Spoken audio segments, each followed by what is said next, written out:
Guys, this is Kenny from LearnHowToProsper.com, and I wanted to take just a minute tonight and talk about something that occurred to me over the last week or so. And it's a little bit counterintuitive at first, but hang with me and tell me what you think in the comments down below this video. So often you hear the mantra that you should do what you love. And by all means, I know that I'm geared toward doing what I love to do, but I'm realizing more and more that to achieve what you really love, you have to do what you hate. Okay? And let me share with you what I mean. So I want to say about 12 or 13 years ago, it's like 5 o'clock in the morning, and all of a sudden the lights pop on. I'm laying there all comfy cozy in bed, and my wife Tracy is like, "Get up!" And apparently the person that she ran with for years broke her hip, and so I was to become her new running partner. And I cannot tell you how much I hated getting up in the morning. I really kind of like that nice, comfy, cozy little feeling of laying there all, that feeling, that snug feeling you have all wrapped up in your bed on a cold winter's morning. And that was 12, 13 years ago now, and over the course of those years, I don't know how many thousands of miles we've run together, but I've lost probably 30 pounds. We've got to know each other on a whole different level. And while I hated the running, I really love the outcome of that process. And that process has continued on and on and on. And in fact, this morning we ran together. We have a little 5-mile route that we run. Tomorrow we'll do another 5 miles. And so there you go. Another example that I have is an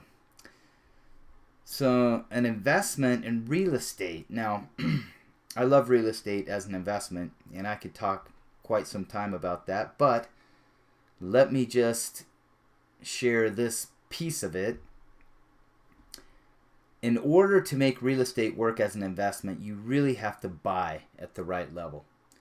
And so earlier this year, in last spring, my wife and I bought a fourplex, and we got a good market price for it, but it was going to need a little bit of renovation. As it turned out, quite a lot of renovation. And I cannot tell you how many times, driving down there to the property, it was about a half an hour away. And even though I had hired some contractors to work on it, it still required that I go down to the property and check the work and follow up on things. Oh, and I forgot to mention, we had to evict all 4 tenants in order to do the renovations, and it was a very painful process. And I have to say that there were a lot of days that I hated it.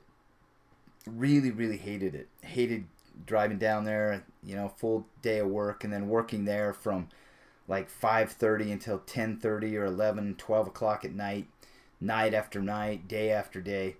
And this last month in October, my wife and I, we also installed the sprinkling system. We were able to do it in about 2.5 days.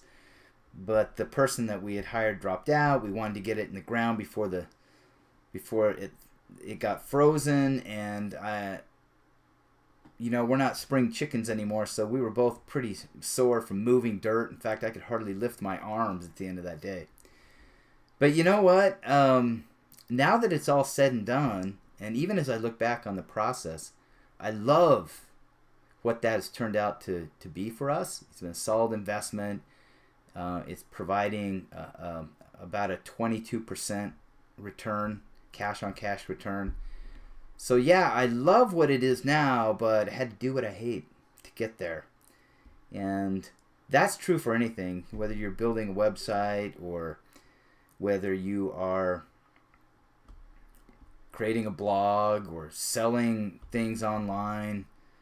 All of these things require that you do things you don't want to do. So that comes down to one of my favorite topics finally here, which is motivation. Because if you only do what you feel motivated to do, this is for me, okay? I'm talking for me. But if I only do what I feel motivated to do, I really wouldn't do much of anything at all, to be honest. I wouldn't be getting up in the morning to run. I wouldn't be working out on Tuesdays, Thursdays, and Saturdays. Got this new weight bench. I've been working on that. I hate it when I'm doing it, but I love it when I'm done. And the process of doing it for the next year or so, I know I'll love the outcome of that. You know, marriage is hard sometimes, right? You got to compromise and be less selfish. And sometimes that's hard to do, but I love the process, and the outcome is a relationship that is more deep and meaningful than any other thing you could imagine or have in this life. Same with having children, by the way, with 4 daughters. I have to say that the process of waking up in the middle of the night and cleaning up vomit for 2 hours, which I've done a couple of different times, and my wife has done 1,000 times, so that's part of the process.